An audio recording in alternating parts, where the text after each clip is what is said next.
كانوا قليلا من الليل ما يهجعون وبالأسحار هم يستغفرون.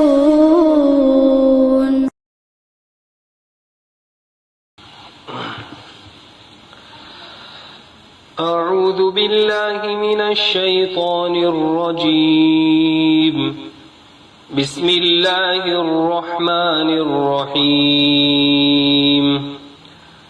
لا أقسم بهذا البلد وأنت حل بهذا البلد ووالد وما ولد لقد خلقنا الإنسان في كبد أيحسب أن لن يقدر عليه أحد يقول أهلكت مالا لبدا أيحسب أن لم يره أحد ألم نجعل له عينين ولسانا وشفتين وهديناه النجدين فلاقتحم العقبة وما أدراك ما العقبة فك رقبة أو إطعام في يوم ذي مسغبة يتيما ذا مقربة أو مسكينا ذا متربة ثم كان من الذين آمنوا وتواصوا بالصبر وتواصوا بالمرحمة أولئك أصحاب الميمنة والذين كفروا بآياتنا هم أصحاب المشأمة عليهم نار مؤصدة صدق الله العظيم.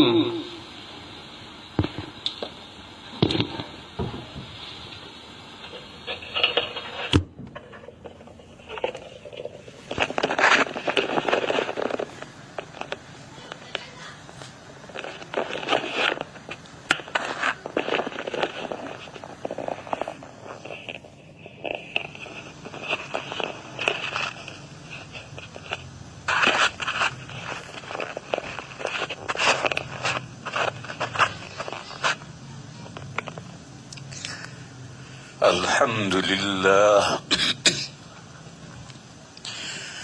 نحمده ونستعينه ونستغفره ونؤمن به ونتوكل عليه ونعوذ بالله من شرور أنفسنا ومن سيئات أعمالنا من يهده الله فلا مضل له ومن يضلله فلا هادي له ونشهد أن لا إله إلا الله وحده لا شريك له ونشهد أن سيدنا ومولانا وحبيبنا وشفيعنا محمدا عبده ورسوله أرسله إلى الناس كافة بشيرا ونذيرا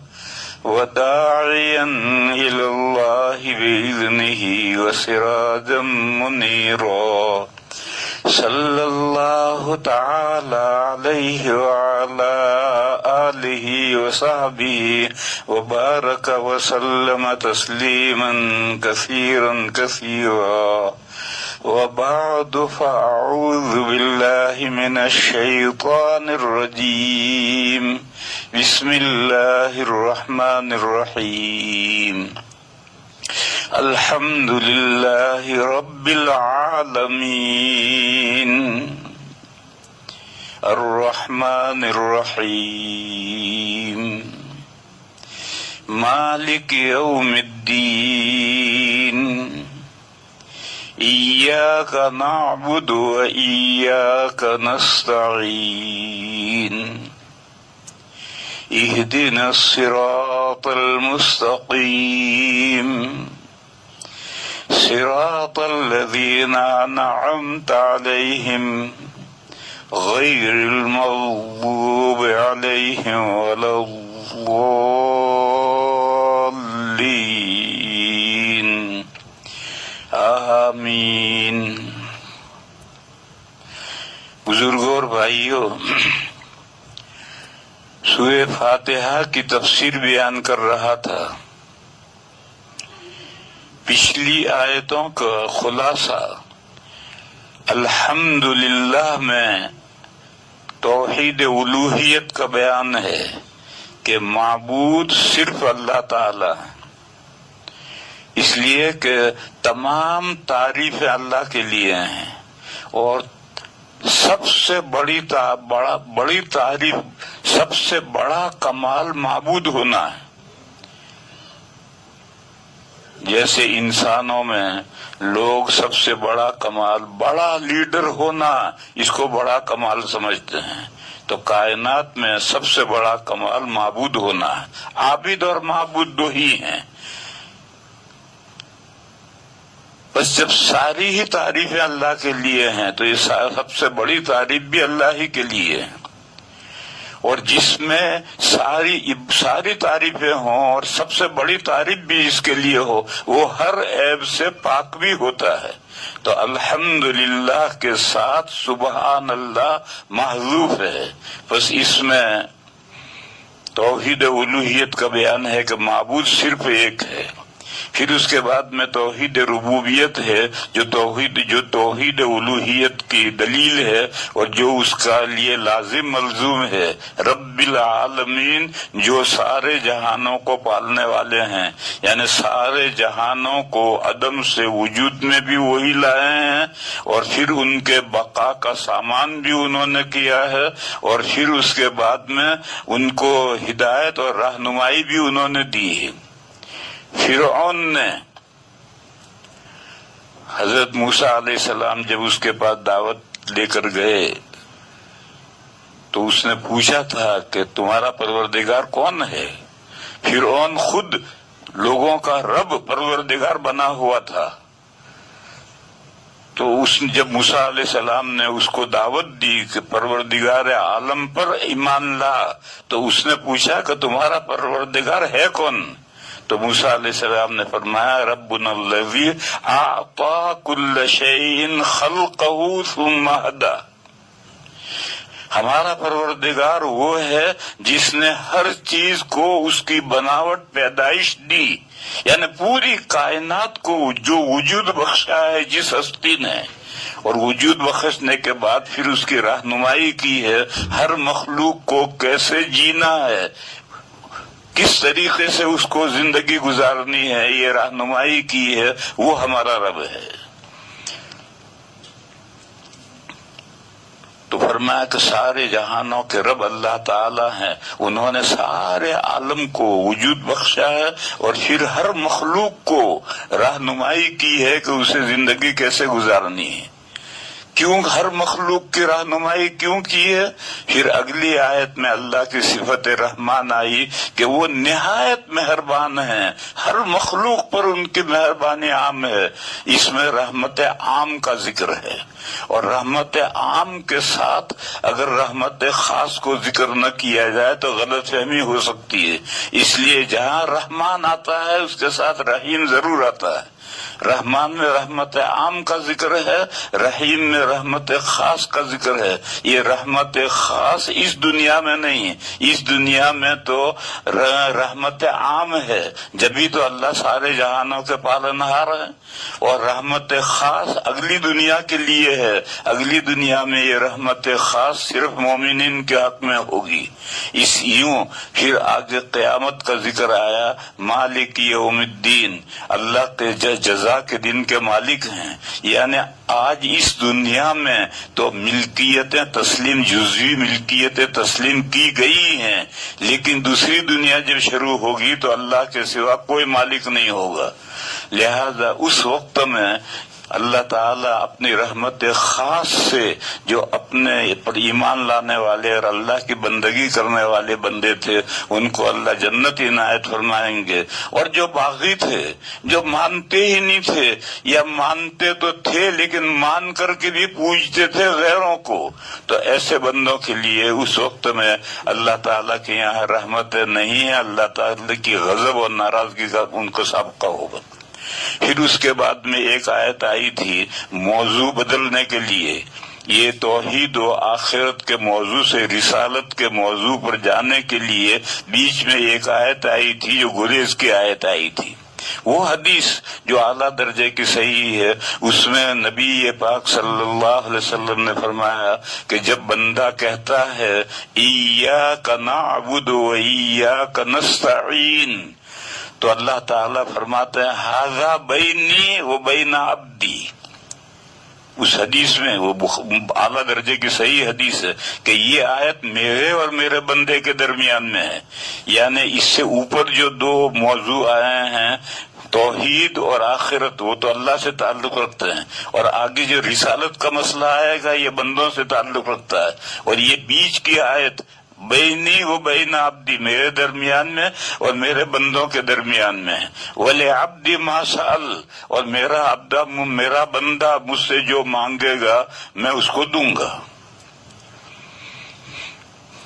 فرمایا کہ ہم آپ ہی کی بندگی کرتے ہیں، اور بندگی کا اعلیٰ درجہ تو یہ ہے کہ ہم نماز پڑھتے ہیں، سجدہ کرتے ہیں، یہ بندگی کا اعلیٰ درجہ ہے. اور بندگی کا کم سے کم درجہ ہے استمداد، مخفی امور میں کسی کی دہائی دینا، مخفی امور میں کسی کی مجھ سے مدد طلب کرنا.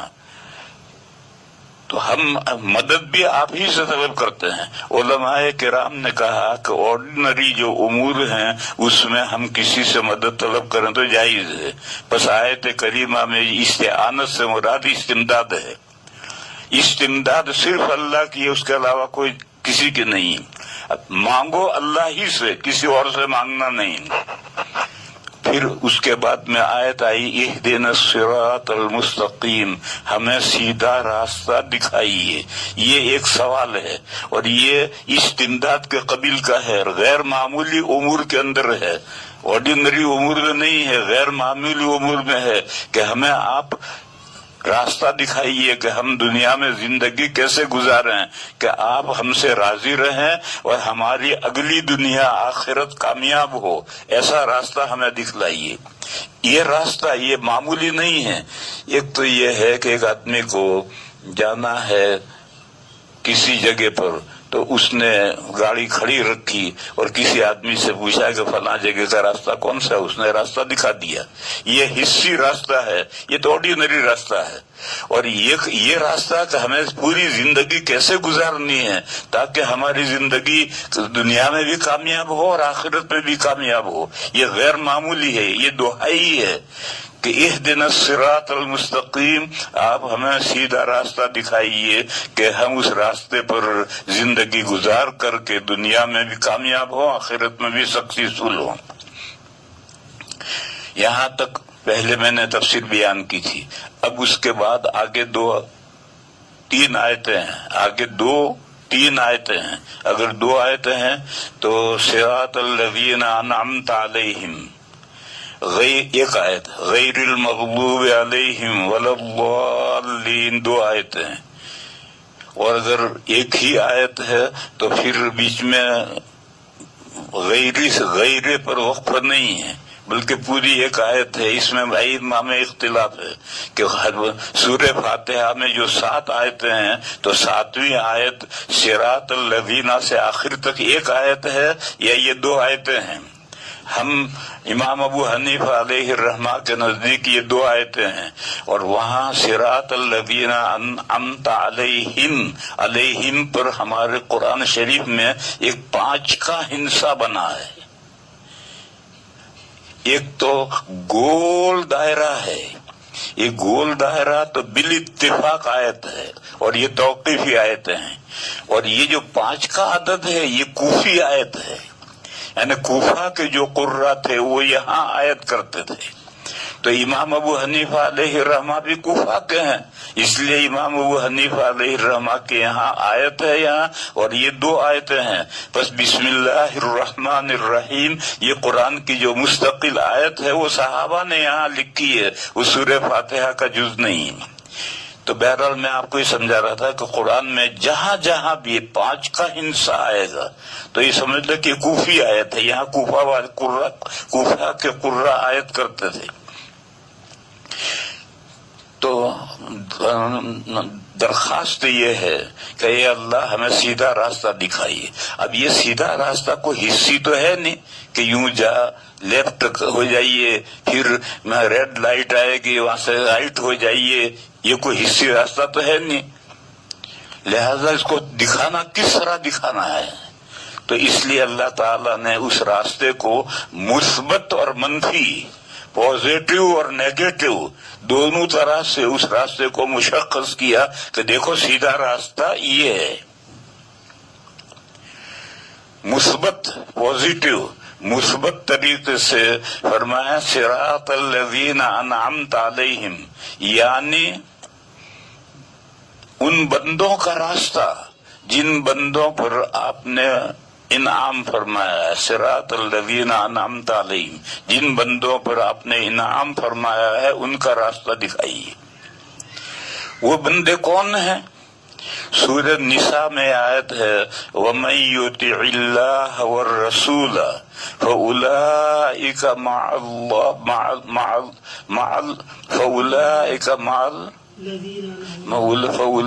مع الذين أنعم الله عليهم من النبيين والصديقين والشهداء والصالحين وحسن أولئك رفيقا۔ فرمایا کہ جو بندے اللہ کی اطاعت کرتے ہیں، اللہ کے احکام پر عمل مانتے ہیں اور رسول کے احکام پر عمل کرتے ہیں، ان پر اللہ تعالیٰ نے انعام فرمایا ہے، اور وہ 4 بندے ہیں: انبیاء، صدیقین، شہداء اور صالحین۔ انبیاء کو تو آپ جانتے ہیں، رسول بھی انبیاء ہیں، مگر انبیاء کا لفظ عام ہے اور رسول کا لفظ خاص ہے۔ جیسے مولوی اور مفتی، تو مولوی لفظ جو ہے یہ عام ہے اور مفتی لفظ خاص ہے۔ ہر مفتی مولوی ضرور ہوگا، لیکن ہر مولوی مفتی ہونا ضروری نہیں ہے۔ بس جو بھی رسول ہے وہ پہلے نبی ہے، نبی ہونے کے بعد رسول ہے، اور جو نبی ہے ہر نبی کے لیے رسول ہونا ضروری نہیں ہے۔ رسول وہ ہے جس کو اللہ نے نئی کتاب دی ہے اور اس کو اللہ تعالیٰ نے نئی شریعت عطا فرمائی ہے، تو وہ ہے رسول۔ اور نبی کے معنی ہے خبر دینے والا، چاہے اس کو نئی شریعت کی خبر دے، چاہے پرانے نبی کسی بڑے نبی کی شریعت کی خبر دے۔ جیسے موسیٰ علیہ السلام نبی بھی ہیں رسول بھی ہیں، انہوں نے امت کو خبر دی، اپنے بنی اسرائیل کو خبر دی، اور ان پر تورات بھی نازل ہوئی اور ایک شریعت بھی نازل ہوئی۔ پھر موسیٰ علیہ السلام کے بعد میں 4000 انبیاء بنی اسرائیل میں آئے ہیں، وہ 4000 انبیاء ہیں، رسول نہیں ہیں، اور وہ 4000 انبیاء موسیٰ علیہ السلام کی شریعت ہی کی تبلیغ کرتے تھے۔ اسی لیے کہیں تو عام استعمال کرتے ہیں، کہیں خاص استعمال کرتے ہیں۔ جہاں خاص ہوگا وہاں اس سے مراد حضور ہوں گے، نبی پاک صلی اللہ علیہ وسلم ہوں گے۔ وَمَن يُطِعِ اللَّهَ وَالرَّسُولَ، یہاں رسول سے خاص رسول مراد ہے، الف لام عہد ذہنی ہے، خاص رسول مراد ہے، یعنی جو اللہ کی اطاعت کرتا ہے اور آخری نبی کی اطاعت کرتا ہے، ان کے وہ لائی ہوئی شریعت پر چلتا ہے۔ اور جہاں عام کا آنا ہے وہاں نبی آئے گا، جیسے ما کان محمد ابا احد من رجالکم ولکن رسول اللہ وخاتم النبیین۔ حضرت محمد مصطفیٰ صلی اللہ علیہ وسلم تمہارے مردوں میں سے کسی کے باپ نہیں تھے. حضور کے 3 یا 4 لڑکے تو ہوئے ہیں، مگر وہ بچپن میں صبی بچے تھے، اسی حال میں انتقال ہوا. رجل مردوں کی یعنی بالغ ہونے کی عمر تک وہ نہیں پہنچے. لہذا فرمایا کہ محمد صلی اللہ علیہ وسلم تمہارے مردوں میں سے کسی کے باپ نہیں ہیں. البتہ ان میں 2 سرخاب کے پر لگ رہے ہیں. ایک وہ اللہ کے رسول ہیں، یہ اللہ کے رسول ہیں، صاحب شریعت ہیں، صاحب کتاب ہیں. ان کو اللہ نے نئی کتاب دی ہے، نئی شریعت دی ہے. اور خاتم النبیین ہے، تمام نبیوں کے سلسلے کے آخری کڑی ہیں. بس آپ پر نبوت کا سلسلہ منتہی ہو گیا. اب آپ کے بعد کسی قسم کا کوئی نبی نہیں آئے گا، نہ مستقل صاحب شریعت، نہ ضمنی، نہ امتی، کوئی نبی نہیں آئے گا. تو یہاں خاتم النبیین کا خاتم المرسلین نہیں کہا، کیونکہ خاتم المرسلین کہتے تو پھر نبیوں کا سلسلہ آگے جاری رہ سکتا تھا.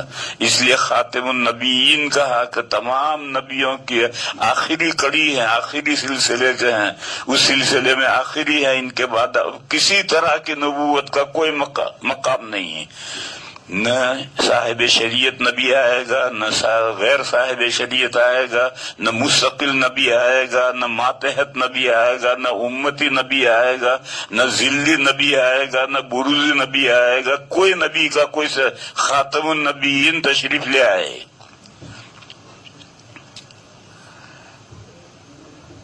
تو میں عرض یہ کر رہا تھا کہ اللہ کے 4 بندے ہیں انبیاء، اس میں رسول بھی آ گئے. صدیقین. صدیق کون ہے؟ صدیق کے لفظی معنی تو ہیں پھٹ سے مان لینے والا، بہت زیادہ تصدیق کرنے والا، بہت زیادہ تصدیق کرنے والا یعنی پھٹ سے مان لینے والا، ذرا تذبذب نہ ہو. جیسے مثال لو،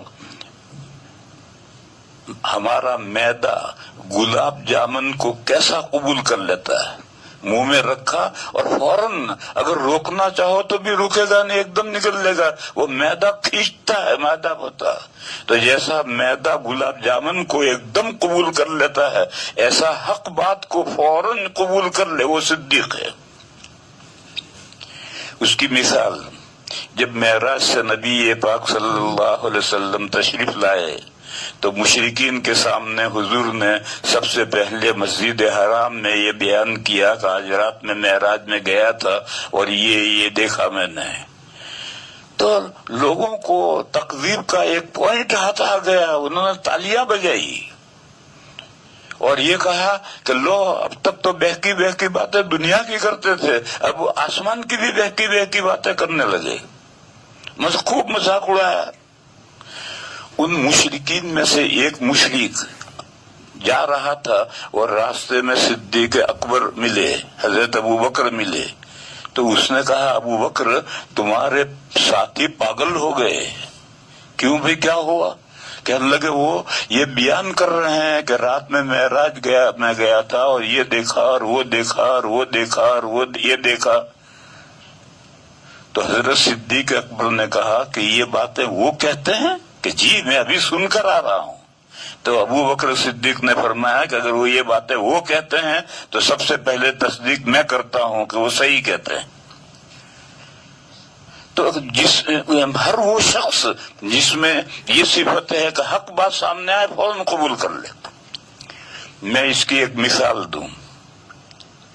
پہلے میں نے یہ بتایا تھا کہ ایک بات چلائی ہے لوگوں نے کہ سورہ ستارہ جو 12 مئی کو طلوع ہوگا تو کوارنٹو ختم ہو جائے گا اور دنیا کی سب بیماریاں ختم ہو جائیں گی، سارے ڈاکٹروں کے ڈاکٹر سو جائیں گے، سارے حکیم اللہ کو پیارے ہو جائیں گے، سارے میڈیکل بند ہو جائیں گے، سارے دواخانے ختم ہو جائیں گے. یہ کسی نے چلایا ہے. ہمارے ایک بہت بڑے حضرت بنگلور میں تھے، انہوں نے بھی یہ بات فرمائی، ایک تحریر میں لکھی تو میں نے ان کو سب سے پہلے یہاں میں نے جو تقریر کی تھی اس میں کہا تھا کہ یہ جس حدیث میں سے یہ بات سمجھی گئی ہے اس حدیث کا یہ مطلب نہیں ہے، اس حدیث کا مطلب تو یہ ہے۔ میری یہ بات ان حضرت کو پہنچی، انہوں نے فوراً اپنا بیان دیا کہ حدیث کا صحیح مطلب یہی ہے۔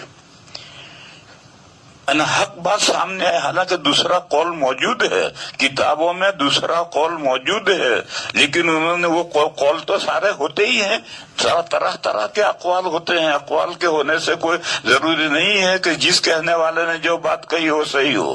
انہوں نے اس دوسرے قول کے ہونے کے باوجود جو جمہور کا قول تھا، صحیح قول تھا، اس کو انہوں نے قبول کر لیا۔ ان کا بیان ہے اور واٹس ایپ پر ڈالا ہوا ہے، آپ حضرات سنیں۔ یہ ان کے صدیق ہونے کی علامت ہے کہ سچ بات سامنے آئی تو فوراً انہوں نے قبول کر لی۔ پھر اس کے بعد یہ سمجھو کہ صدیق صرف مرد ہی نہیں ہوتے ہیں، اور صرف حضرت ابو بکر ہی صدیق نہیں تھے، حضرت ابو بکر تو صدیق اکبر تھے، وہ تو سب سے بڑے صدیق تھے، ورنہ صدیق تو قیامت تک ہوتے رہیں گے۔ دور نبوت کے قریب میں جو اعلیٰ درجے کے لوگ تھے وہ زیادہ ہوتے تھے، پھر یوں قیامت کے طرف زمانہ جائے گا یوں اعلیٰ صلاحیت لوگ کم ہو جائیں گے۔ قرآن میں ہے کہ سابقین ثلۃ من الاولین وقلیل من الاخرین، سابقین یعنی اگاڑی والے، نمبر اول پہلی سب کے اندر جو لوگ ہیں وہ اگلوں میں تو بہت ہیں اور پچھلوں میں کم ہیں۔ یہ صدیقین، یہ سابقین ہیں، یہ اگلوں میں تو بہت تھے لیکن پچھلوں میں کم ہیں، مگر ہوں گے۔ تو حضرت ابو بکر صدیق اکبر تھے، باقی صدیقیت کا مقام باقی ہے اور قیامت تک کے لیے باقی ہے۔ بڑھے ہر وہ آدمی جس کو شوق ہے صدیق بننے کا، وہ آگے بڑھے۔ اور فارمولہ کیا ہے؟ حق بات سامنے آئے تو پھر بحث حجت کچھ نہیں، فوراً حق بات مان لو، بس اتنی ہی بات ہے۔ حق بات فوراً قبول کر لے، پوری شریعت پر عمل کرنا یہ تو ضروری ہے ہی، اس کے ساتھ حق بات جب سامنے آئے تو فوراً قبول کر لی جائے۔ تو صدیق مرد تو ہوتے ہی ہیں، عورتیں بھی صدیق ہوتی ہیں۔ آپ کو معلوم ہے حضرت عائشہ کے لیے ہے حضرت عائشہ صدیقہ، حضرت عائشہ صدیقہ تھی۔ تو جب حضرت عائشہ صدیقہ ہیں، ایک خاتون صدیقہ تھی، تو عورتیں بھی صدیقہ ہوتی ہیں۔ تمام قیامت تک کے لیے جتنی خواتین ہیں، ان خواتین کا اگر یہ مزاج ہے کہ حق بات سامنے آئے گی ہم فوراً قبول کر لیں گے۔ یہاں رک کر ایک بات سمجھو، ہر بات مان لینا، ہر سنی ہوئی بات صحیح نہیں ہوتی ہے۔ سورہ فرقان کے آخری رکوع میں عباد الرحمن کے اوصاف بیان کیے گئے ہیں، 9 اوصاف بیان کیے ہیں۔ ان 9 اوصاف میں سے ایک الذین اذا ذکروا بآیات ربہم لم یخروا علیہا صما وعمیانا، اللہ کے رحمان کے بندے وہ ہیں کہ جب ان کو نصیحت کی جاتی ہے اللہ کی باتوں کے ذریعے، اللہ کی آیتوں کے ذریعے، تو وہ اس پر اندھے بہرے ہو کر نہیں گرتے، بلکہ دیدہ و بینا سوچتے ہیں کہ یہ جو بتا رہا ہے، یہ جو مولوی بتا رہا ہے کہ اس آیت سے یہ نکلا، اس حدیث سے یہ نکلا، تو یہ اس آیت سے نکلتا ہے یا نہیں نکلتا، اس حدیث سے نکلتا ہے یا نہیں نکلتا۔ اس کی تحقیق کرنے کے بعد جب یقین ہو گیا کہ نہیں صحیح بات یہی ہے، تو پھر اس کے ماننے میں لعت و لعل نہیں ہونی چاہیے۔ میرے بھائیو، آج کل بہت کرامتوں کے نام پر بے تکی باتیں چلا دی جاتی ہیں، اور ہم یہ کہیں کہ ایسا نہیں ہو سکتا، وہ اگر کہیں کہ یہ تو عجیب بات ہے تو کہتے ہیں ایسا نہیں ہو سکتا۔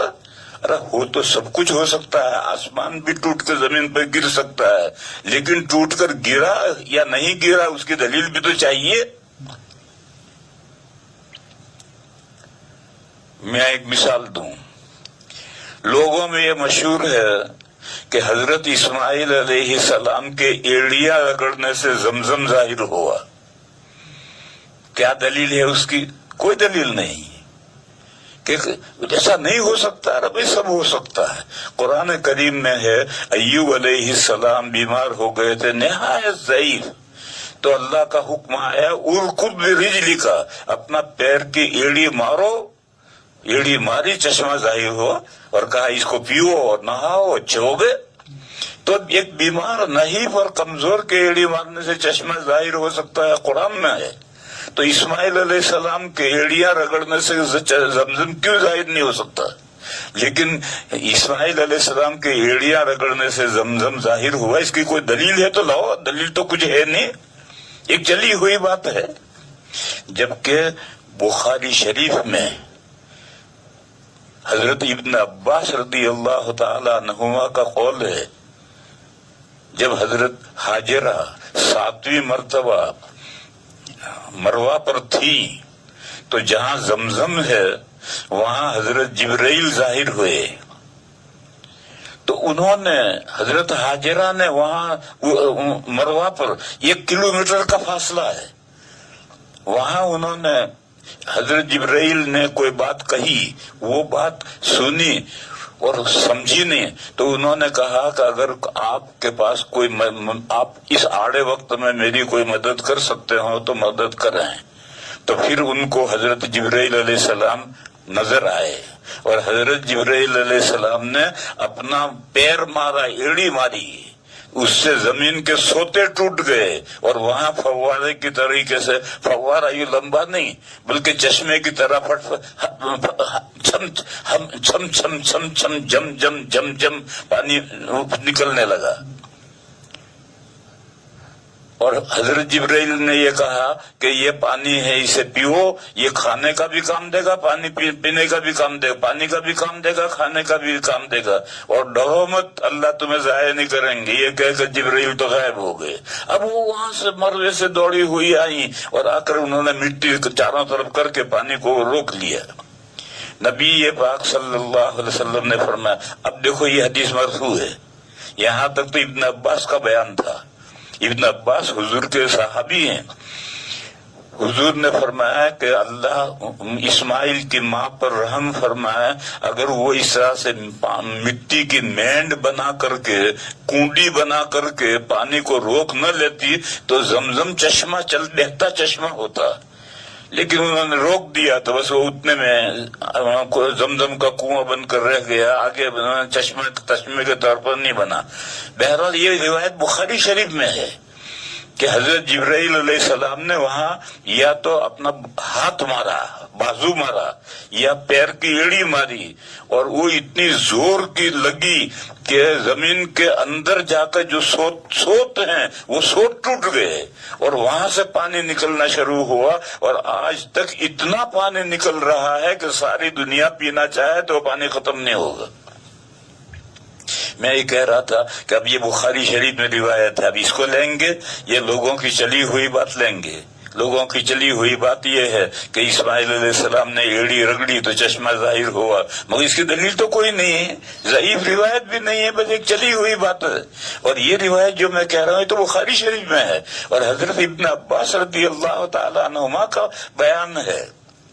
اس لیے میرے بھائیوں اور میری بہنوں، یہ سمجھو کہ حق بات فوراً قبول کر لینی چاہیے، لیکن دین کے نام پر جو بھی بات پہنچے اس کو فوراً مان لینا یہ ٹھیک نہیں ہے. آج کل جو یہ میڈیا، پرنٹڈ میڈیا ہے اور واٹس ایپ کا زمانہ ہے، اس میں تو اتنی باتیں غلط چلی ہوئی چل رہی ہیں کہ میں خدا کی پناہ. ایک بات چلی ہوئی ہے کہ 6 صدی کے ایک بزرگ نے پیشن گوئی کی تھی کہ اتنے دنوں کے بعد قیامت آئے گی. وہ زمانہ بھی گزر گیا اور قیامت نہیں آئی. پھر ابھی امریکہ میں ایک صاحب ایک چینل چلاتے ہیں، انہوں نے کہا 50 سال میں قیامت آئے گی، اور پھر انہوں نے کہا کہ امام حرم نے کہا ہے کہ 40 سال میں تو 10 سال اور تمہیں زائد دیتا ہوں. یہ بندوں کے اختیار میں ہو گیا. اور قرآن یہ کہتا ہے کہ یسألونک عن الساعة قل انما علمها عند الله لا يجليها لوقتها الا هو ثقلت في السماوات والارض لا تأتيكم الا بغتة.